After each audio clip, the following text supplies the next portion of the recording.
Thank you, Mr. Speaker. It is my privilege to be able to rise in the House today and speak on this important topic in the midst of a global pandemic and an economic crisis which has occupied us all over the last months.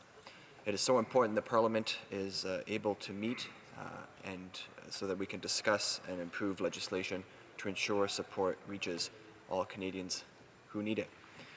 Mr. Speaker, the COVID-19 pandemic has no doubt taken a toll on all Canadians.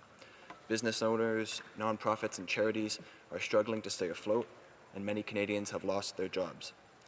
Additionally, Canadian students are facing an uncertain future.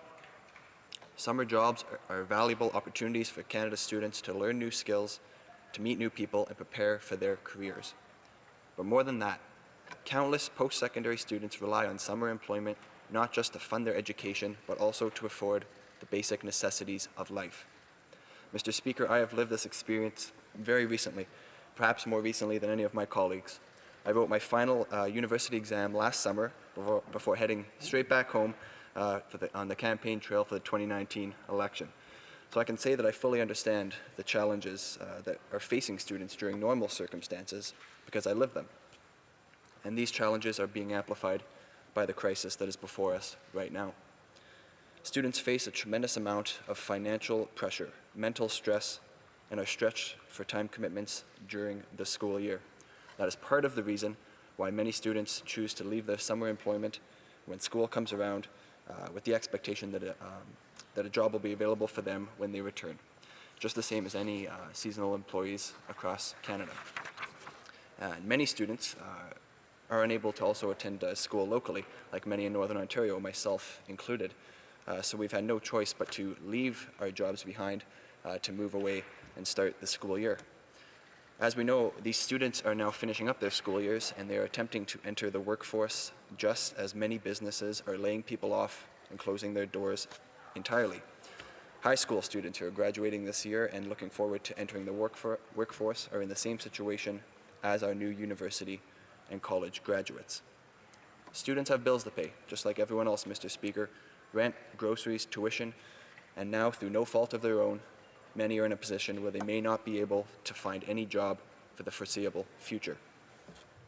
In my riding of Kenora, some of our biggest job creators, especially for students, are tourism operators that are dependent on visitors who this summer will likely not arrive.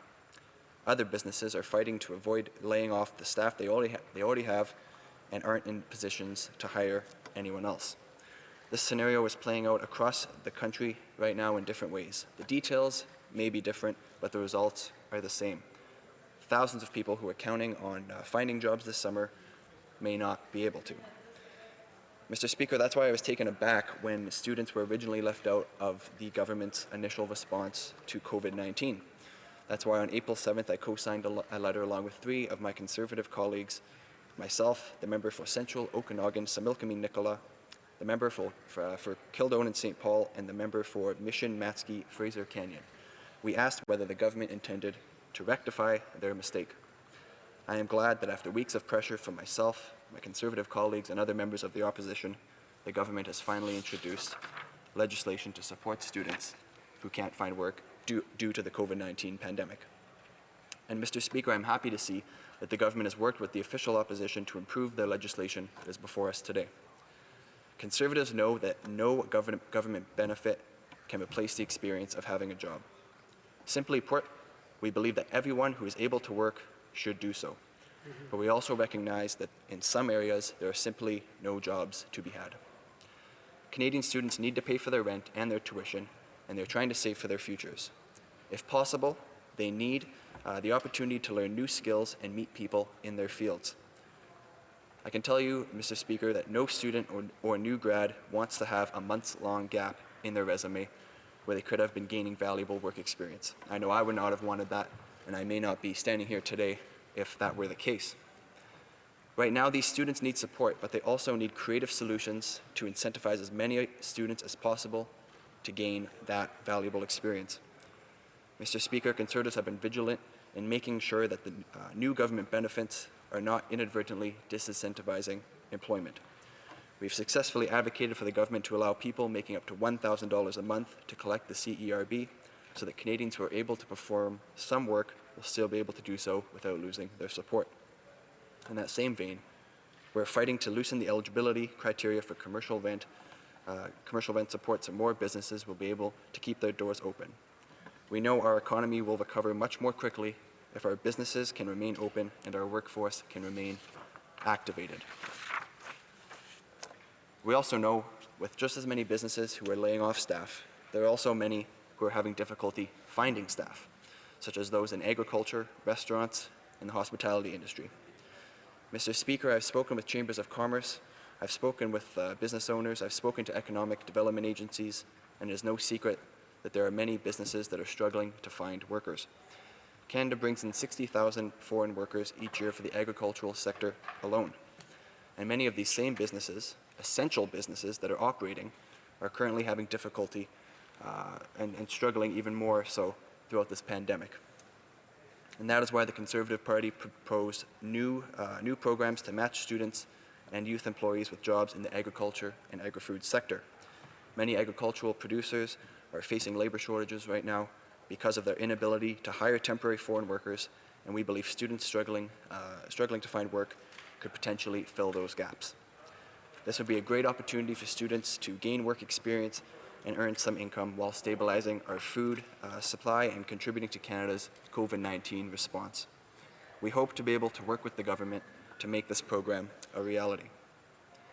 And I was happy to hear that the government has accepted our proposal to ensure that students who apply for the benefit will be connected with the job bank at the same time. This will ensure that available jobs are filled first and that students don't miss out on potential job opportunities. It is a win-win for students looking for work and employers who are looking for staff. The government has also agreed to put a sunset clause in the legislation and to provide a parliamentary review of the impact of this legislation. This is basic due diligence, and it will ensure that this bill does not outlive its purpose, and it will be useful instead of having unintended negative impacts on the labor force. At the end of the day, at least until we go back to normal, there will still be some students who can't find jobs through no fault of their own. We recognize that, Mr. Speaker, which is why I support the principle of the Canadian Emergency Student Benefit. With the addition of our reasonable proposals, this benefit will ensure students get the support that they need while not missing out on employment opportunities. We are facing an unprecedented economic crisis as a result of this worldwide pandemic, and many hardworking Canadians from all walks of life have suddenly found themselves in need of emergency support. Canada's economy has no doubt gone through a major shock, Mr. Speaker, and we know it will be much worse if suddenly this summer we find ourselves with hundreds of thousands of students who are unable to make rent. And the long-term impacts of students being forced to delay or discontinue their educations would also be considerable. The spillover effects of leaving students without support at this time is simply devastating, Mr. Speaker, and that's why we know that this support is so important.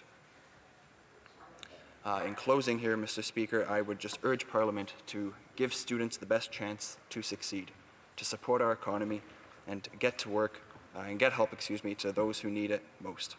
I also urge the government to continue working with the opposition to advance solutions that would allow as many students as possible the opportunity to earn a living wage and support the sectors that are being so hard hit during this pandemic. Thank you, Mr. Speaker.